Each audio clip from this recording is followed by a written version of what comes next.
Selamat pagi Ibu Desi Natalia, selamat pagi pemirsa RRI. Salam olahraga, Salam olahraga Jaya. Jaya. Ibu Desi apa kabar? Kabar baik, sehat. Mudah-mudahan Kak Yadin juga dalam keadaan yang baik dan sehat ya.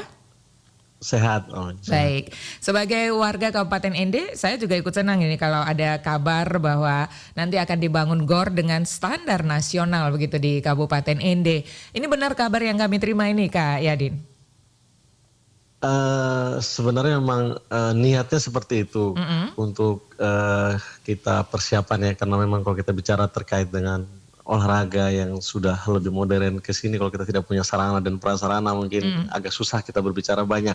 Oke. Jadi memang niatnya memang ya iya, dan kita siaplah untuk kita buat, tapi memang tidak seperti yang gor-gor yang istimewa sekali ya. Kita lebih bicara kepada semi lah, tidak seperti gor yang besar seperti di Pulau Pemora di Kupang gitu ya. Paling tidak kita punya gor dengan ukuran yang minimal standar nasional lah gitu. Oke, dalam rangka untuk mewujudkan rencana ini, apa yang sudah kemudian dilakukan oleh Asosiasi Futsal Kabupaten Ende ya? Pelan-pelan tahapan-tahapannya sudah dimulai dengan apa ini Kak Yadin? Untuk persiapan lapangannya, untuk tempatnya sudah ya, kayaknya kita sudah mulai kerja gitu ya. Sudah mulai bekerja. Ini memang berawal dari niat kita tadi kan, kenapa kita mau bicara tentang futsal.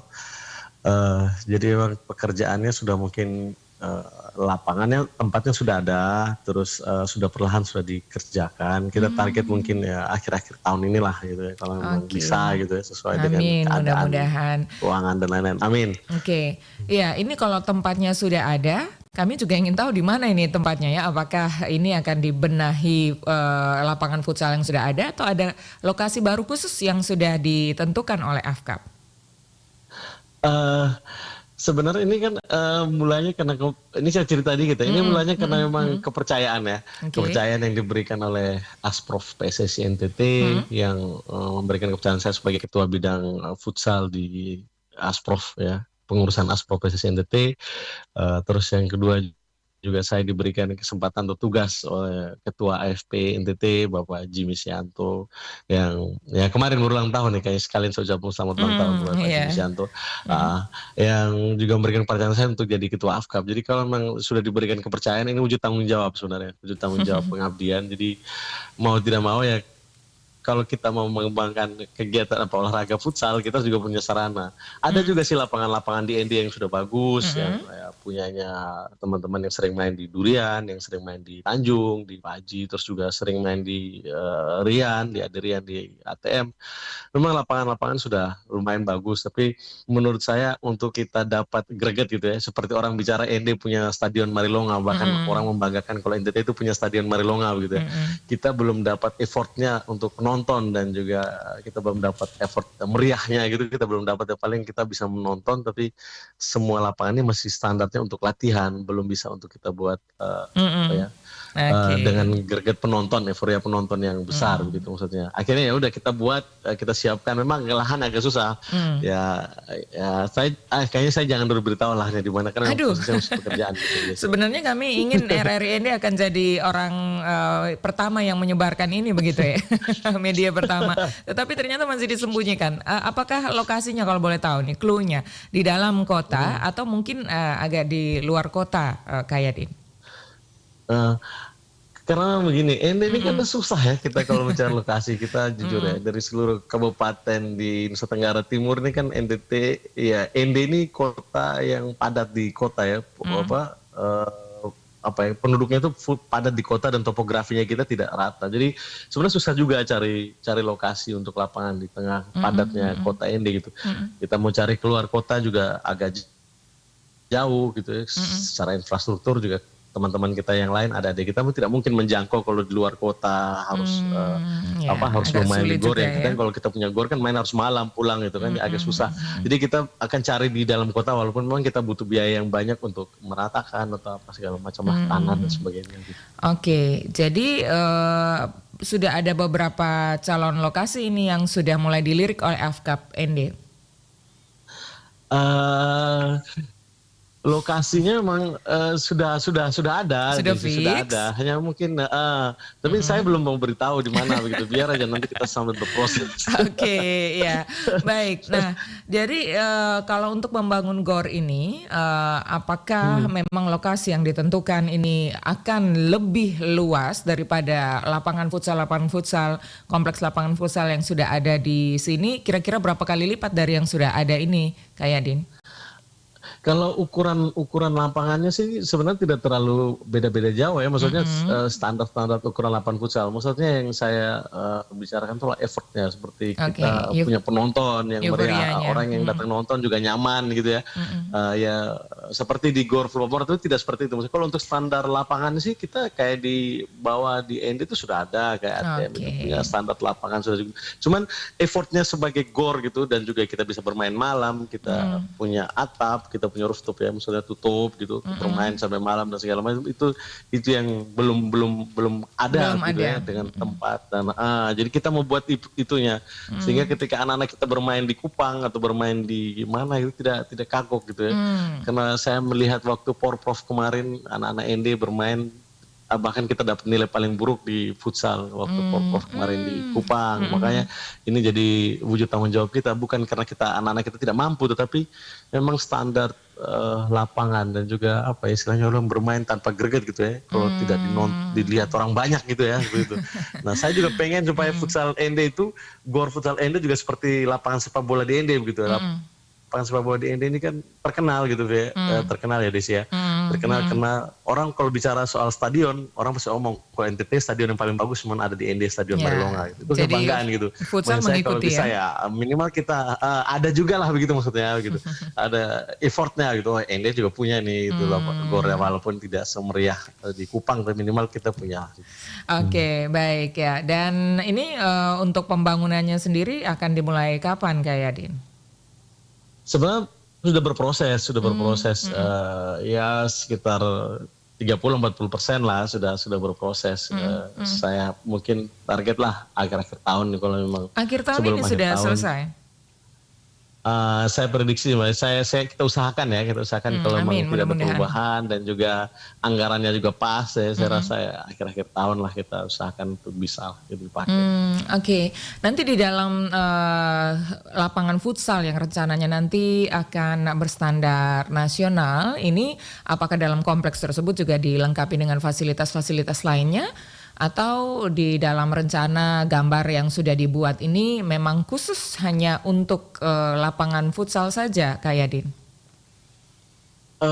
Nah ini kalau fasilitas ini kan sebenarnya memang dirancang gambarnya kita ya, dalam pemikiran kita dan juga di gambar itu memang ada seperti ada loker gitu ya buat teman-teman yang main atau tim yang bertanding gitu kan, ada ruang untuk wasit dengan IP-nya gitu ya. Ini memang sudah ada dalam gambar juga, itu juga kita siapkan sebenarnya, tapi ya semoga saja itu semua bisa direalisasi.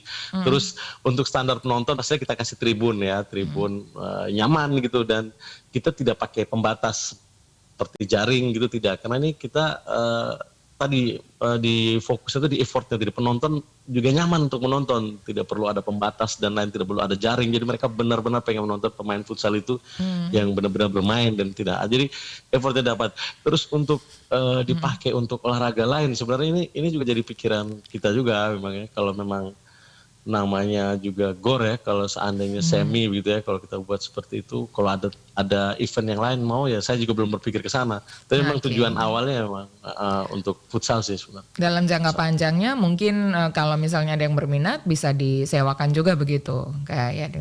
Ya mungkin saja begitu ya, mungkin aja. Tapi kan kita belum berpikir ke sana ya. Siapa tahu nanti Bu Desi dengan basketnya bisa sewa gitu. Tapi kan belum saya persiapkan ke sana begitu. Baik, oke. Yang kita fokuskan untuk ke futsal aja. Oke. Ya, jadi targetnya akhir tahun ini, dan mudah-mudahan semuanya berjalan dengan lancar. Lokasinya mudah-mudahan ini akan bisa segera di launching ya, sehingga semua tahu dan ikut mendoakan begitu Kak Yadin untuk pembangunan ini. Amin.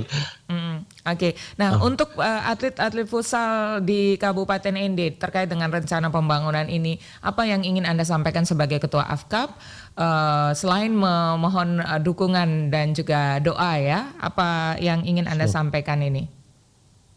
Oke, yang ingin saya sampaikan yang pertama terkait dengan futsal Kabupaten ND. Sebenarnya jujur saya iri dengan AFKAP Maumere yang kompak gitu ya.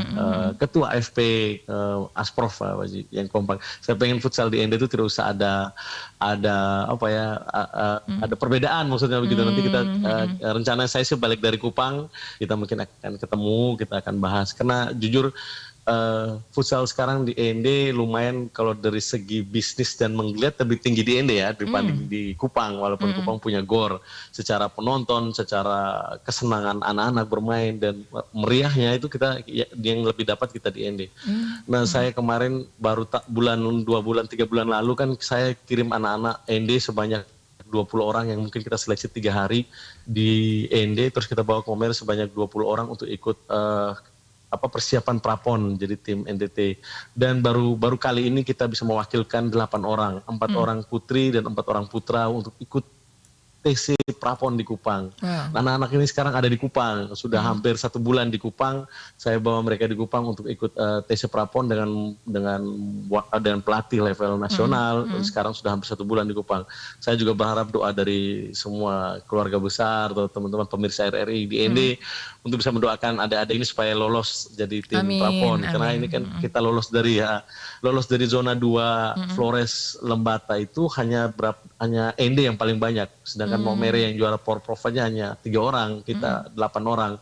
Ini suatu prestasi yang besar menurut saya. Ternyata anak-anak ND punya kelebihan juga ternyata setelah diseleksi langsung oleh pelatih level nasional.